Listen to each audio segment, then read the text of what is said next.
Velkommen til Perceptor PTXL's online vejledning. I denne vejledning finder vi ud af, hvordan du installerer og opsætter Perceptor PTXL. Efter at have downloadet installationsprogrammet, skal du pakke filerne ud og finde installationsprogrammet setup.exe. Kør denne eksekverbare fil og følg standardindstillingerne.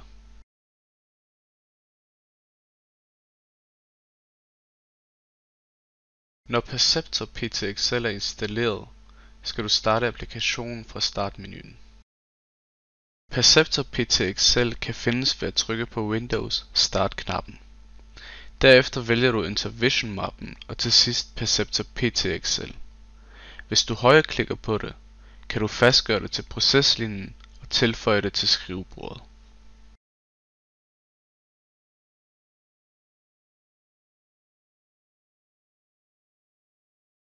Der er ingen bruger konfigureret, når Perceptor PTXL installeres første gang.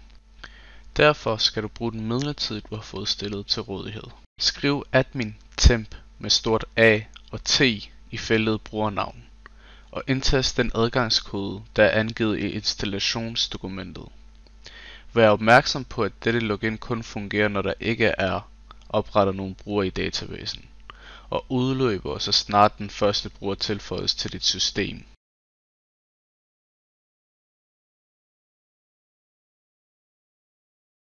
Dernæst skal du konfigurere en ny administrator. Indtast navnet på den nye administrator og indtast din adgangskode.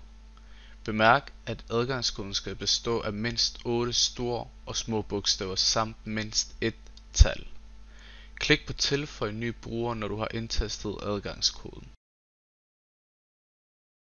Når du har oprettet brugeren, kan du tildele roller til den. For at give brugeren roller skal du vælge brugernavn i rullemenuen til højre. Du skal vælge administrator for denne bruger, ellers skal du ikke tilføje flere brugere.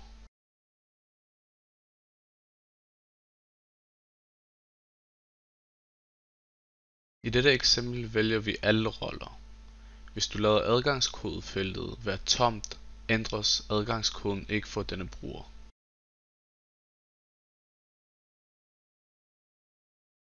Klik på opdater bruger, og rollerne konfigureres for denne bruger. Klik på menuen bruger øverst til venstre og vælg log ud. Du kan nu logge ind med den bruger du lige har oprettet. Bemærk at admin temp brugeren ikke længere er gyldig.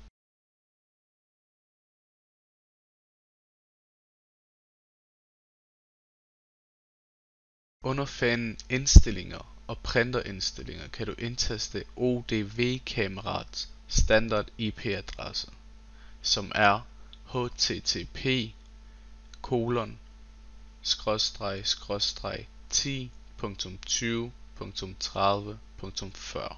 På din PC skal du indstille adapterindstillingerne til det andet Internet PCIe-kort i PC'en, således at det er kompatibelt med ODV.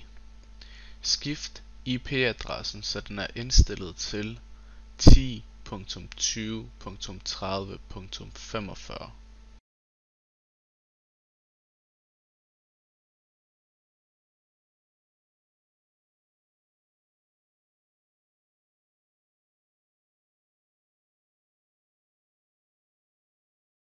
Nederst til højre burde du nu kunne se et grønt blinkende lys, der viser, at ODV-kameraet er tilsluttet.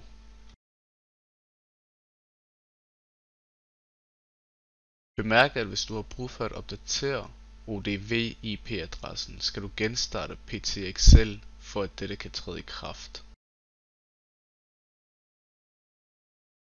Derefter skal du bruge en licensnøgle for at kunne køre en udskiftsbatch. Vælg fanen systeminfo, kopier licenskoden og send en e-mail til support@perceptor-ptxl.com. Når du har modtaget licensnøglen, skal du kopiere den og indsætte den her. Derefter trykker du på opdater licensnøgle, og nu kan du køre en udskiftsbatch. Fanen med stationsindstillinger giver dig mulighed for at konfigurere stationsnavnet, loginsniveauet og kilden dertil, om det så er fast eller ikke fast. Under fanens systemindstillinger kan du indstille standardvejen til hvor du automatisk vil gemme batchafstemningsrapporterne samt hvilke billeder du vil gemme. Du kan også ændre produktreferencnavnene, så de netop giver mening og er genkendelige for præcis din virksomhed.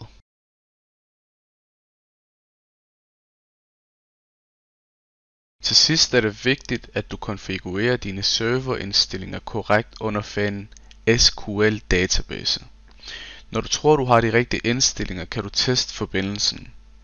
Under den fan kan du også slette alle batchkørselsdata, men vær forsigtig, når du gør det.